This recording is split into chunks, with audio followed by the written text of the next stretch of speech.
मी महाविकास आघाडीचे अधिकृत उमेदवार म्हणून उभी आहे, तरी आपण सर्वांनी मला मतदान करून निवडून द्यावे। असं खूप गडबड उठली, पटपट बोला, त्यामुळे थोडा गोंधळ झाला।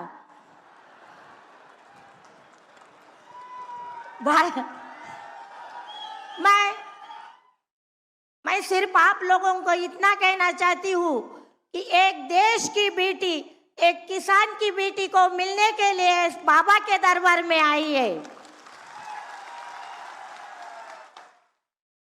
ये हमारे लिए बहुत सुखद धक्का है।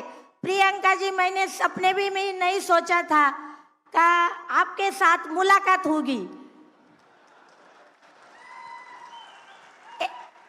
आप सब लोगों को ये समझना चाहिए कि किसान जब सोचता है, ठान लेता है, तो कुछ भी हो सकता है। आदरणीय पवार साहेब, उद्धवजी ठाकरे साहेब, आपले मार्गदर्शक थोरात साहेब यांच्या सहकार्यामुळे आज बघा मला देशाच्या मोठ्या नेत्यांबरोबर बसण्याची संधी मिळाली।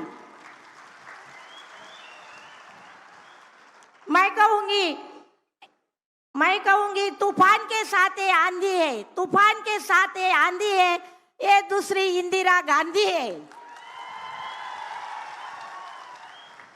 प्रियंका जी, आप में दिखती है इंदिरा जी की झांकी।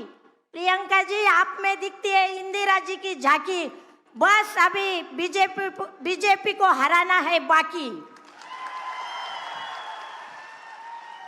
मैं एक किसान की बेटी हूँ और यहाँ शिरडी मतदार संघ में 2 दहशतवाद है, वो खत्म करने के लिए खड़ी हूँ।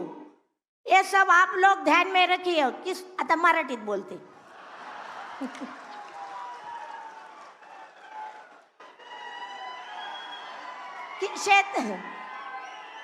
शेतकऱ्यांचे जे प्रश्न आहेत, आपल्याकडे प्रलंबित शेतकऱ्यांचे प्रश्न, दुधाचा भाव, सोयाबीनचा भाव, शेतीमालाला शाश्वत भाव हवा, शिर्डी संस्थांमधील कर्मचाऱ्यांचे प्रश्न, निळवंड्याचे पाणी शेतकऱ्यांच्या शेतीपर्यंत पोहोचले पाहिजे ते प्रश्न, गोदावरी कालव्याचा प्रश्न, आज आपल्या संस्थांकडे नगर मनमाडचा प्रश्न, असे अनेक प्रश्न प्रलंबित आहेत। 30 वर्ष मोठमोठ्या पदावर कारभार करूनही सगळे प्रश्न दुर्लक्षित आणि प्रलंबित राहिले। निवडणुकीच्या तोंडावर फक्त आश्वासन, पार्ट्या, मध्य पार्ट्या, अशा प्रकारचं वातावरण चालू आहे। तरी तुम्ही सर्वजण माझ्या पाठीशी उभे राहा व महाविकास आघाडीतील सर्वांना विजयी करा।